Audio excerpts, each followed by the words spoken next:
Et puis peut-être qu'on, pour ceux qui sont motivés, on partira se faire une session de scalping ou quelque chose comme ça. Ok. On va d'abord passer en daily. On va regarder un petit peu ce qui se passe sur BTC. Alors, je vais enlever une EMA. Je vais laisser que celle-ci. Alors, je ne sais pas si vous avez regardé la vidéo YouTube que j'ai faite ce matin. En France, il y a de nouvelles taxes sur les emballages. Ça concerne pas les boulangeries, cette histoire? Je crois que j'ai vu ça passer. Non, c'est pas sur l'histoire des boulangeries et tout. Bref, c'est honteux, mais comme d'hab, quoi. Les mecs sont ravagés. Il y a des mecs qui sont payés, tu vois, dans un bureau pour inventer des trucs à la con comme ça et emmerder le monde, quoi. C'est terrible. Enfin, t'es boulanger, Zetzer? Non, j'ai passé une question. Tu travailles peut-être dans une boulangerie. Alors, si vous avez suivi la vidéo YouTube que j'ai faite ce matin, je change pas d'avis. Hein, j'essaye d'avoir cette constance-là, de ne pas tout le temps retourner ma veste. J'ai toujours le même point de vue en fait sur le marché. Alors oui, on a vu la vidéo. Ça traite, t'as tout vendu. On tombe ensemble. Alors Tox, j'ai vendu mon BTC. Hein. Hein, je suis toujours. Ah oui, c'est vrai, t'es développeur. Ouais. Bon, en plus, je le sais. J'ai vendu mon BTC et je vais vous expliquer encore pourquoi. En revanche, j'ai toujours mon Ether. Donc, je suis qu'un demi-traître. Alors pourquoi ici, on est sur un cycle long terme. Je me suis mis en daily. J'ai mis la moyenne mobile 200. Moyenne mobile 200 qui fonctionne très très bien quand même. Systématiquement, sur une tendance haussière, on revient chercher cette moyenne mobile. Alors, c'est intéressant parce que là, certains vont se poser la question, mais pourquoi cette moyenne mobile 200 et pourquoi on revient la chercher comme ça? Pourquoi elle est super importante pour toi? La moyenne mobile, ce qu'il faut que vous compreniez, c'est qu'en fait, elle prend des périodes assez longues. Elle va prendre ce qui s'est passé sur les 200 dernières bougies, elle va lisser ça, et en fait, ça nous permet de connaître la volatilité et la tendance long terme. Donc, les moyennes mobiles nous donnent vraiment une tendance. C'est pas, elles ne mentent pas. Les structures peuvent mentir, j'aime bien le dire. On a aidé, par exemple, ici, on avait, quand je vous dis les structures peuvent mentir, vous pouvez voir des M-top et sortir du marché parce que vous avez peur du M-top. Vous voyez, on avait encore celui-là, on vient chercher dessous. Donc vous avez plus d'une raison de quitter le marché si vous regardez que les structures de marché. Et il y en a beaucoup qui se font peur avec les structures de marché. Plus ça va, alors moi premier au départ, hein, plus ça va, moins je les regarde. Et les moyennes mobiles ne peuvent pas vous mentir. Les moyennes mobiles vous permettent vraiment de savoir si vous êtes sur une tendance haussière ou baissière. Donc plus on s'éloigne de la moyenne mobile, et là je vais refaire un petit cours là-dessus très rapidement pour que vous compreniez, plus on s'éloigne de la moyenne mobile et plus on est dans des extensions de prix, des découvertes de prix. Donc ça c'est des cycles qui sont des périodes qui sont très haussières sur Bitcoin, on a beaucoup de volatilité et assez souvent en fait, on revient chercher, là c'était pareil, on s'était écarté, on est revenu la chercher, on s'écarte, on revient chercher la moyenne mobile, donc c'est normal, hein. Là c'est pareil, on s'écarte de la moyenne mobile, on revient la chercher, d'accord? Donc là on est vraiment dans cette phase où on revient chercher cette moyenne mobile. Et ici, on a probablement un point d'inflexion et un point pivot comme on l'a eu là, comme on l'a eu là, comme on l'a eu là. Peut-être qu'ici, c'est le point bas, d'accord? J'ai aucun problème à vendre ce genre à savoir que j'avais pris des profits hein, ici, d'accord? Là, je suis sorti complètement de mon BTC parce que je vais vous expliquer pourquoi. La gueule des marchés ne me plaise pas. J'aime pas ce qui se passe d'un point de vue macroéconomique. J'aime pas cette inflation qui baisse énormément aux États-Unis. Et en fait, il y a une probabilité assez forte qu'on puisse avoir des corrections généralisées sur tous les marchés. Je ne veux pas vous faire peur, hein, mais il y a cette probabilité assez forte qu'on ait une correction généralisée sur tous les marchés pendant quelques mois. Alors, si vous suivez ma chaîne YouTube, vous savez que c'est quelque chose que j'ai déjà évoqué ici à plusieurs reprises. Hein. J'ai fait une vidéo en août dernier. Pourquoi la récession est inévitable? Vous voyez, donc je reste cohérent. Je vous ai aussi sur BitLearn, vous le savez, je vous ai dit en mars, c'est possible que les marchés bougent. On avait estimé ça parce que sur les marchés, on avait vu qu'on avait des divergences baissières et tout sur les indices. Donc, vous avez le son, vous m'entendez bien là au passage? Et donc, j'ai préféré avoir du cash en cas de correction. Hein. Ici, vous devez savoir que sur BTC, mes achats se sont faits dans des zones DCA. Donc, j'avais racheté du BTC sur ces niveaux-là, d'accord? Et j'en avais racheté en fait sur ces niveaux-là. Donc, si vous voulez, je suis totalement en plus-value et ça me va très bien en fait pour le moment d'avoir du cash, d'avoir cette exposition en Ether parce que mes objectifs n'ont pas été remplis, mais sur BTC c'est le cas. Hein. Donc je sors, je regarde ce qui se passe. Si ça monte plus haut, très bien, je suis exposé sur mes alts. Si ça descend, très bien, j'irai racheter mon BTC plus bas. D'accord? Alors maintenant on va rentrer dans le vif du sujet et on va rentrer un petit peu sur ce qui se passe ici sur BTC. Je vous ai posté une analyse technique et en même temps je vais répondre après aux questions, d'accord? Tu peux utiliser une moyenne mobile 300, il n'y a pas de problème, hein. La 200, c'est une moyenne mobile qui est utilisée de façon classique à peu près sur tous les marchés et elle fonctionne très très bien. Par exemple, tu vois que concernant Bitcoin, c'est une moyenne mobile qui fonctionne très très bien.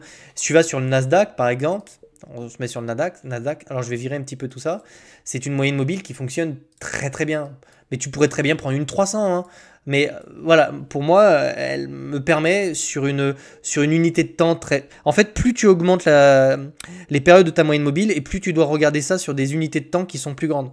Et moi, je trade sur le long terme, j'aime bien le daily. Le weekly, je trouve que c'est un peu trop long, mais la 200 pour du daily, c'est vraiment parfait. Ça vous donne... Parce que ce qu'il faut comprendre, c'est que des corrections daily, c'est vraiment des corrections qui peuvent se faire sur des semaines ou des mois. Weekly, ça peut même être sur des fois sur une année complète.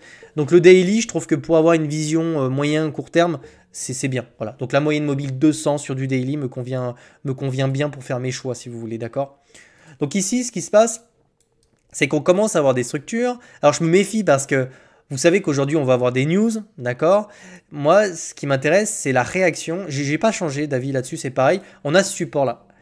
Pour moi, si on se fait rejeter sous ce support, on n'ira plus bas, quoi. On n'ira plus bas parce que dans des retournements de dynamique, donc quand on peut avoir des chasses comme ça, on revient chercher des niveaux. Quand on casse le support qui est ici, l'objectif c'est souvent de revenir le chercher, de se faire rejeter et de descendre ensuite plus bas. Et ensuite, on amorce une vraie dynamique.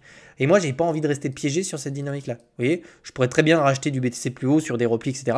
Mais ici, je pense que c'est dangereux, d'accord? Alors, c'est un peu contradictoire. Ici, on est sur des zones de survente, vous voyez, sur le RSI. Mais on a quand même une pression vendeuse. On a des grosses news aujourd'hui. Donc, je préfère opter pour la sécurité. On a également une deuxième moyenne mobile que j'aime bien ici. Alors, ça, vous connaissez sur BitLearn, hein, c'est des setups qui sont extrêmement intéressants. En général, quand on a des pullbacks comme ça et qu'on revient chercher le support, on vient et on se fait doucement rejeter en fait par la moyenne mobile. Donc c'est la deuxième, c'est une 40, c'est pas la même, ça c'est des plus court terme. Et donc on voit qu'ici on est également poussé par cette moyenne mobile et on a du mal à repasser au-dessus. Ok, donc si vous vouliez vraiment aujourd'hui avoir de vrais signaux, d'ailleurs au passage on va rentrer dans du H4, on est plutôt sur des patterns en forme de triangle, etc. On compresse à l'intérieur. Donc vous aurez une résolution de cette pattern là probablement dans la journée, d'accord? Donc vraiment l'objectif ici ce serait vraiment de repasser au-dessus de la moyenne mobile, consolider dessus et revenir chercher le support qu'on a perdu, se poser dessus et revenir chercher ensuite des sommets. Ça c'est le scénario boule et c'est absolument pas celui que j'ai en tête. Parce que pour le moment, jusqu'à preuve du contraire, toutes nos dynamiques sont baissières, d'accord? On voit qu'ici, on fait des résistances qui sont de plus en plus bas, on fait des supports qui sont plus bas, on reste sous cette moyenne mobile, on n'arrive pas à repasser dessous. Voilà, donc vous voyez, on a un topo où aujourd'hui les statistiques et les probabilités sont plutôt sur un mouvement baissier. Je serais le premier à être content de me tromper, je vous assure. On va passer en H4 et on va plutôt regarder maintenant ce qui se passe. Alors, aujourd'hui, vous savez, on a un sommet, enfin ils appellent ça un sommet, je ne sais pas si c'est la Maison Blanche, je crois que c'est la Maison Blanche, qui vont réunir pas mal d'intervenants en fait dans le domaine de la crypto-monnaie. Alors, ils vont probablement faire des annonces. On a eu la réserve stratégique qui a été votée hier. Alors c'est une demi-bonne nouvelle, hein. Bonne nouvelle parce que déjà parce que Trump a respecté ses engagements, mais en même temps c'est un engagement qui lui coûte rien parce que si vous suivez l'actualité, il veut simplement récupérer des BTC qui sont... oui, en gros, il ne va pas vraiment dépenser de l'argent pour ça. C'est plutôt des tokens qui vont être récupérés via des fraudes, etc., ce genre de choses, et qui vont être mis dans la réserve stratégique. Ce qui est malin, parce qu'il tient sa promesse sur la réserve stratégique tout en prenant pas de mesures d'achat, etc. Enfin, vous voyez, c'est gagnant-gagnant son histoire. Donc je pense que d'ailleurs le marché a assez mal réagi hier à cette news, on a eu un rejet ici. Donc je pense qu'il y avait vraiment, ce truc-là de se dire, bon bah ouais d'accord, ils vont récupérer des tokens mais ils vont pas vraiment passer à l'achat. En tout cas, ça n'a pas été dit vraiment de cette manière-là, d'accord? Donc ici, bah, d'un point de vue structurel, vous reconnaissez tous ce qui se passe, hein. Donc on est dans ce triangle-là. Dans la vidéo de ce matin, au passage, je vous ai parlé de ce scénario-là. Donc c'est quelque chose qui s'est produit dans la nuit pour moi. Pour vous, c'était ce matin. On est vraiment revenu chercher le bas du triangle, d'accord? On consolide. Donc on va avoir une résolution. Donc vous voyez, on est vraiment piégé dedans. Tac, tac, tac, tac. Alors pareil, sur la vidéo de ce matin, je vous ai dit qu'on était en train de de consolider et de contracter également sur MACD. Donc maintenant, ça, vous voyez, c'est bien. Vous pouvez regarder la vidéo de ce matin et voir que les choses se développent tout doucement. Donc on est coincé maintenant dans une contraction. C'est une contraction, on ne connaît pas le sens. Hein. C'est du 50-50. Soit on a des good news et tout, et vous avez une cassure par le haut. D'ailleurs, il y a un scénario qui pourrait être cassure par le haut et réintégration. On pourrait très bien repasser dessus et puis derrière faire ça. Il n'y a aucun problème, d'accord? Donc faut se méfier des good news qu'on va avoir aujourd'hui. Je sais pas à quelle heure c'est, peut-être dans l'après-midi, mais pour le moment, le topo, c'est ça. Dynamique baissière moyen terme. Des news qui vont tomber aujourd'hui, on ne sait pas si ça va être un sell the news, etc. Mais au vu du niveau extrêmement critique sur lequel on est, je préfère regarder ça, vous savez, comme un spectateur. Hein. Vous pouvez poser vos questions. Salut Mika. Yes, bah ouais, dame, ça va. Si vous avez des questions, mais n'hésitez pas à les poser. Hein. Le but du live là, de vendredi, j'essaie de refaire des lives pour tous ceux qui ne sont pas sur BitLearn, pour que vous puissiez également interagir un peu avec moi. Donc si vous avez des questions, je peux essayer d'y répondre, n'hésitez pas, peut-être même sur un token ou peu importe. Mais je crois que vous avez compris, vous avez compris un petit peu ce que j'ai en tête ici. Vous voyez, les niveaux sont extrêmement sensibles, moyenne mobile 200 et un contexte macroéconomique et géopolitique plutôt défavorable. Ok. Donc maintenant on va regarder. Je vais voir si on peut pas aller chercher un petit peu de data ici sur le sentiment de marché. On a un sentiment de marché qui est plutôt... Alors ça vous voyez, ce que je vous ai dit dans la vidéo, c'est un peu contradictoire. J'ai l'impression qu'on a un sentiment de marché plutôt baissier. Hein.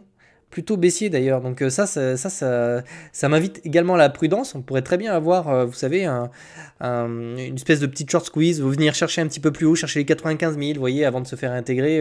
Donc ça, c'est quelque chose qu'on va surveiller. Pourquoi je vous dis ça ? On a vraiment un funding là qu'on retrouve de façon négative assez rapidement. Et ici, vous voyez, on a un funding à chaque fois qui est négatif. Qu'est-ce que ça veut dire? C'est-à-dire que globalement, on a pas mal de traders qui ici plutôt favorisent le short. Donc ça nous donne le sentiment de marché. Hein. S'ils veulent parier, s'ils veulent trader à la baisse, ça veut dire ils ont probablement des billets baissiers. Hein. C'est qu'une question de billets ici. Par contre, on a très peu de positions qui s'ouvrent. Donc c'est plutôt baissier. Il y a peu de positions qui s'ouvrent. Et globalement, c'est du short, donc on devrait peut-être avoir peut-être des liquidités hein, un petit peu plus haut. Je vais regarder ça, on va voir si on a de plus en plus. Ouais, on en a de plus en plus ici. Je vais passer en 3 jours. Posez vos questions en même temps si vous voulez. Donc ouais, vous voyez que quand je vous parle de short squeeze ou quelque chose, on pourrait peut-être avoir un petit mouvement durant la conférence, durant le sommet, d'accord, 96 000. Intéressant. Donc ici, là, on a des... Ok, donc ça, c'est à surveiller cet après-midi. Enfin, cet après-midi, pour vous, il est probablement fin de journée. Ok, d'accord. Ouais, ça, c'est toutes les liquidités qu'on avait vues bien plus haut, quasiment au niveau du support. Ah ouais, il y a énormément de choses. Attention ici. Ok, et si je me mets en un mois, il y a énormément d'intérêt à venir chercher ces niveaux-là. Mais ça, on l'avait déjà vu, hein, de toute façon. Je vais essayer de dézoomer pour qu'on regarde un petit peu où ça se situe. Ok. Ah ouais, ok, donc attention. Donc ici, on pourrait... D'accord, ok, ça marche. Donc ici, en fait, au niveau du support, ici, on a probablement d'énormes intérêts. Ok, donc ça pourrait très bien venir se faire déclencher sur ce sommet cet après-midi. Moi, ça serait intéressant de regarder ça et d'en parler lundi pour voir si on est venu les chercher. Donc attention, ici, il y a de grandes chances qu'on puisse venir sur une bougie, venir chercher cette poche-là. Alors, pareil, hein, si on vient chercher cette zone de prix, c'est possible, en vue de ce que je suis en train de voir. Sentiment baissier, liquidité qui se situe plus haut. Donc ça peut être une possibilité d'aller vendre un petit peu du BTC. Attention à la réaction qu'on va avoir là. Ok, donc il y a de grandes chances qu'on vienne chercher cette poche là. Attention à la réaction. Est-ce qu'on va venir et consolider dessus, etc. pour repartir, ou est-ce qu'on vient chercher cette zone là et ensuite on vient faire notre sommet plus bas que le précédent. Ok. Je connais pas le sens, mais en tout cas ici il y a une énorme zone d'intérêt, donc il y a des grandes chances qu'on vienne la chercher probablement d'ailleurs probablement aujourd'hui, d'accord, à la résolution de ce triangle. Est-ce que vous avez des questions? Je pense que j'ai répondu à ton principe, c'est la meilleure ligne de défense depuis la Grèce antique. La 200, je trouve un peu moins spartiale. Spartiate, ok. Vous parlez des moyennes mobiles. Oui, on a vu D'accord, ok. Donc, est-ce que vous avez des questions? Vous avez peut-être un autre actif, une autre crypto, du XRP, peu importe. Dites-moi. Donc, tu vois une tendance baissière à moyen terme sans compter les nouvelles de cet après-midi. C'est pas que je vois. En fait, si tu veux, que le marché monte, que le marché baisse, moi ça m'est égal. Hein. Le but, moi j'ai des investissements long terme, etc. Le but ici, c'est de savoir se protéger quand il y a des incertitudes sur les marchés. Ok. Et en ce moment, il y a des incertitudes. Donc j'ai aucune idée. Encore une fois, je vous ai dit, la moyenne mobile 200, c'est très souvent des points d'intérêt qui sont extrêmement intéressants pour rentrer. Ok. Moi, c'est juste qu'ici, je suis en plus-value sur mon BTC. Je préfère passer en USDT dans le doute et dans l'incertitude de la macro, de la géopolitique, etc. Le temps que ça se calme, en fait. Tu vois, c'est vraiment ça. Hein. Je favorise plutôt des mouvements qui auraient tendance à baisser au vu de la macro, mais j'en suis pas sûr. Okay, c'est juste pour ça que je prends mes précautions. Si on regarde, par exemple, cette moyenne mobile, elle sert de support très souvent sur des tendances très long terme. D'accord ? Mais il y a des moments où on vient la casser et on passe dessous. Et là, on a des mouvements un petit peu plus profonds. Et ces cassures-là se font très souvent dans un contexte macroéconomique, géopolitique qui est plutôt mauvais. D'accord ? Si on était, par exemple, si on n'avait que des news positives, baisse des taux, traité de paix, tout va bien. La moyenne mobile, je ne me poserai pas de questions et je vous dirais de rentrer sur ces niveaux-là. Au même titre que sur le Nasdaq et sur tous les indices d'ailleurs au passage, bah, c'est des points d'entrée qui sont exceptionnels ici. Tu vois, je veux dire, sur une tendance long terme, ici, je t'aurais conseillé de rentrer, ici, je t'aurais conseillé de rentrer, parce qu'en fait, bah, le contexte économique, macroéconomique, il est bon, tu vois. Mais en ce moment, il n'est pas très bon. Voilà, c'est tout. Aussi bien, on peut faire ça. Hein. J'ai aucun mal à te le dire. Aussi bien, on va venir, peur, on réintègre, il y a des good news, et puis on peut largement faire ça. Hein. Et il y a de grandes chances qu'on fasse ça aussi, tu vois. Je veux dire, si on regarde MACD, on est dans des zones extrêmement survendues, grosse tendance baissière ici, on revient chercher des zones de survente. C'est très souvent des points d'intérêt qui sont très intéressants pour entrer sur un marché. Ok. Voilà, c'est juste que, bon, quand tu te mets ici en mensuel, sur le Nasdaq, tu vois, ça me plaît moins sur le long terme. Parce que ici, je vais te montrer, on a vraiment cette dynamique qui commence à être vraiment baissière. On commence à recross les zéros ici sur le Nasdaq. Tu vois, on commence, c'est un top de marché, ça. Enfin, ça ressemble quand même vachement à un top de marché. La dernière fois qu'on a eu ça, c'était ici. On a cross les zéros. On a vraiment eu sur le Nasdaq une grosse correction, tu vois. Là, on est quand même sur des niveaux d'intérêt. On a en plus cette divergence qui est baissière. C'est ça, en fait. C'est le contexte macroéconomique, géopolitique, etc. me laisse penser qu'on peut avoir, en fait, on peut avoir une correction un petit peu plus profonde, d'accord ? Alors, je ne veux pas vous faire peur. La bonne nouvelle, c'est que si on a une correction extrêmement profonde comme ça, et qu'on a une récession, vous savez que je suis partisan de la récession aux États-Unis depuis l'août dernier. Donc, je suis constant là-dedans. C'est-à-dire que en août dernier, je vous ai parlé d'une récession aux États-Unis. Il y avait le scénario du no landing, du hard landing, du soft landing. Le scénario du no landing s'écarte pour un scénario du hard landing. On a une inflation qui baisse énormément. Donc, si demain les marchés dévissent, c'est une excellente nouvelle pour tout le monde. Parce que si, alors les objectifs sur le Nasdaq, mais vous pourriez faire exactement la même AT en fait sur quasiment tous les marchés. On a différents niveaux d'intérêt ici. Je vais vous montrer pour que vous ayez une idée déjà de la durée de ça. Mais on a le sommet qui se situe là. On a le niveau des 38,2 qui se situe là, d'accord. Ça nous donne quand même un retracement assez profond sur ces niveaux-là, vous voyez ce que je veux dire. Donc l'objectif ici, ce serait probablement de revenir chercher cette localisation ici sur le Nasdaq dans un premier temps, ok. Donc ça nous laisse quand même du temps, plus le support, etc. Ce que vous devez savoir, c'est qu'en général, quand on a des corrections comme ça, si on a vraiment cette correction d'ampleur, en général, c'est que derrière, vous avez des choses qui sont beaucoup plus graves, une récession, ce genre de choses.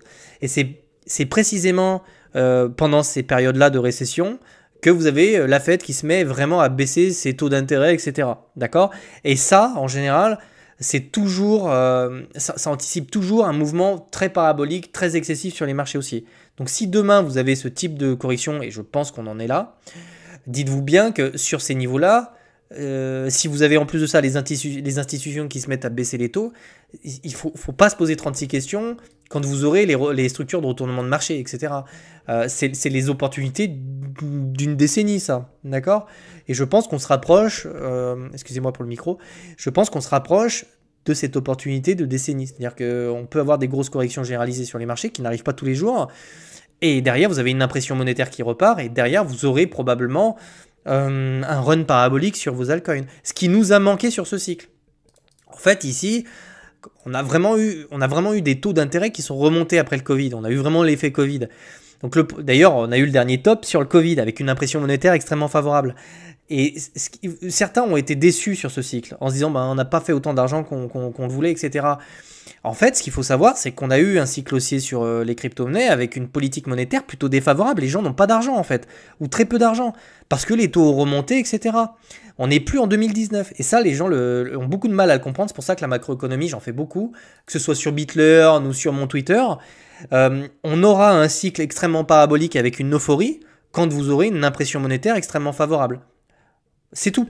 Cherchez pas, parce que l'impression monétaire, c'est ce qui vous permet d'avoir un plein emploi, des entreprises qui s'ouvrent, etc., de la thune qui circule de partout.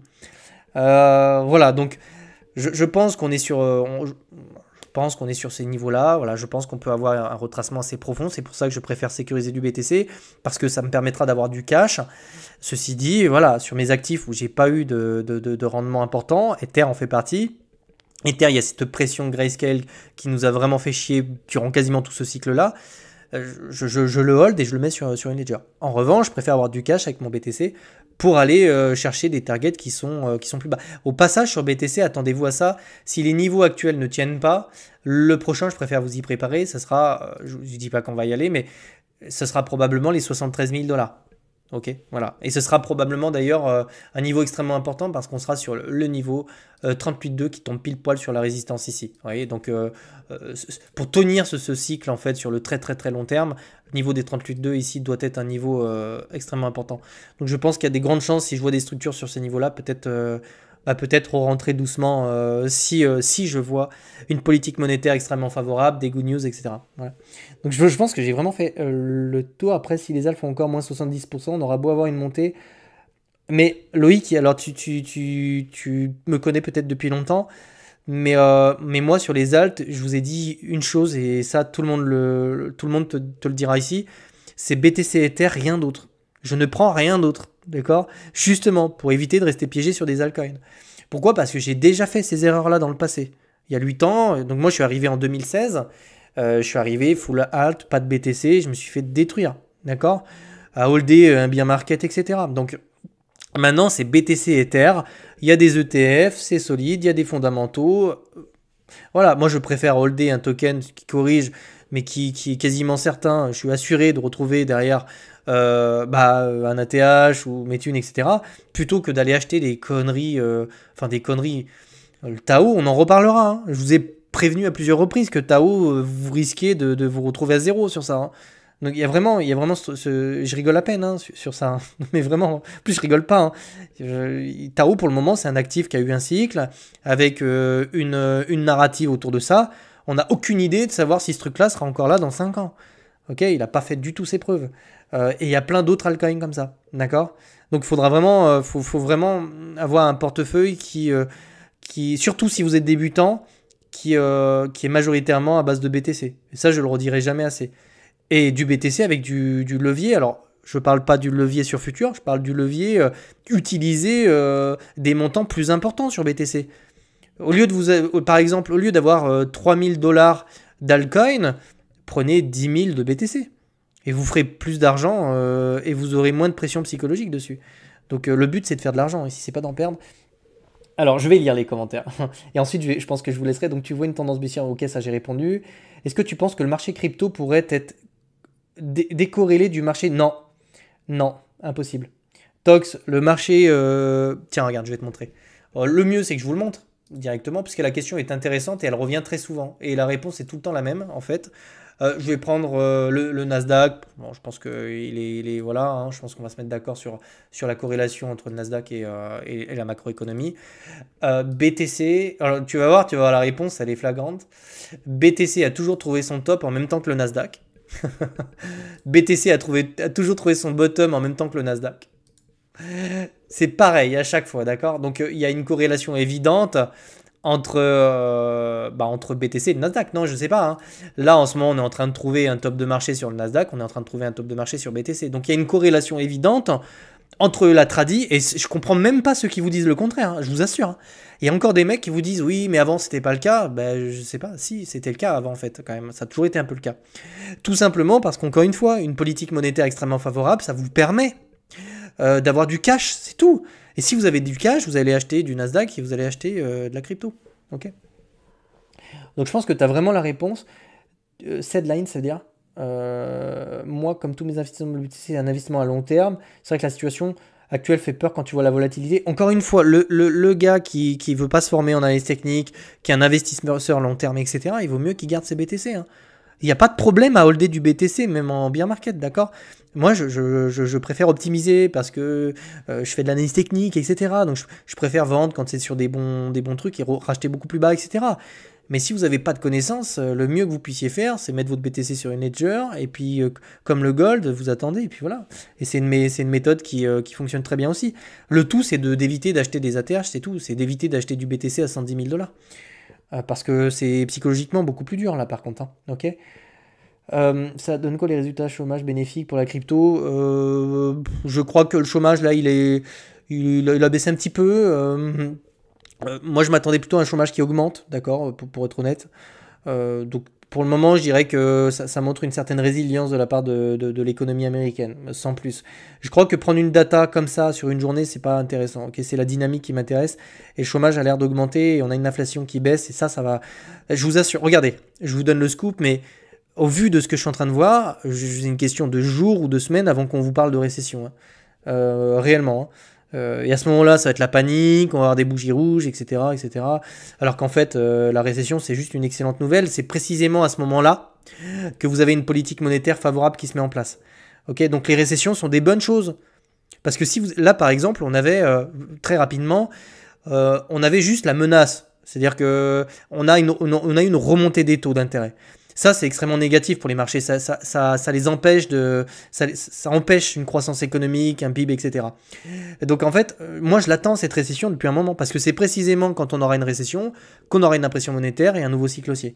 Ok? Et c'est là que vous aurez les meilleures affaires possibles. Ok? Moi, comme tous mes invités, ok, d'accord. Ça a donné colère. Donc, j'ai répondu ce truc. Tu conseilleras qui débute attendre ou investir? Attendre, évidemment. Attendre. Les gars, n'achetez pas maintenant. Vraiment, n'achetez pas maintenant. Quand le Nasdaq dump, le BTC dump avec lui, par contre, quand le Nasdaq repart, on reste à quai. Ça arrive. Ouais, ça arrive. Mais encore une fois, regardez ce qui se passe sur le temps long. Loïc, regarde ce qui se passe sur le temps long. Le temps long, c'est le bottom en même temps et c'est le top en même temps. Et ce qui se passe entre ces deux bornes, c'est une tendance haussière avec des replis de part et d'autre. On a quasiment les mêmes replis là, replis là. Ça reste la même chose. Hein. C'est juste que BTC, il est beaucoup plus volatile parce qu'il est moins liquide. BTC est moins liquide. Imaginez-vous, il y a 18 millions de tokens, je crois, un peu plus, 19. Qui sont sur les échangeurs, etc. Et en réalité, vous en avez beaucoup moins. Donc les retracements sont beaucoup plus profonds sur BTC. Mais la tendance, la dynamique, c'est la même. Hein. C'est la même sur vos indices tradis, etc. Hein. Ça, rien ne change. D'accord. Donc la crypto, c'est 1% de la masse monétaire mondiale. Normal que le BTC reparte en décalage. Ok. Donc je vais vous laisser là. Je vais aller récupérer sur le Discord privé, du coup, tous ceux qui sont donc ZSR et puis il y en a d'autres. Et on se retrouve directement dans le Discord. Pour tous les autres, je vous souhaite de passer un excellent week-end. Et puis pour ceux qui sont sur Bitcoin, je réponds à vos questions et peut-être une session de trading en scalping ou un truc comme ça si ça vous intéresse. Merci d'avoir été aussi nombreux. Et puis je vous souhaite de passer un bon week-end. Ciao, ciao, à la prochaine.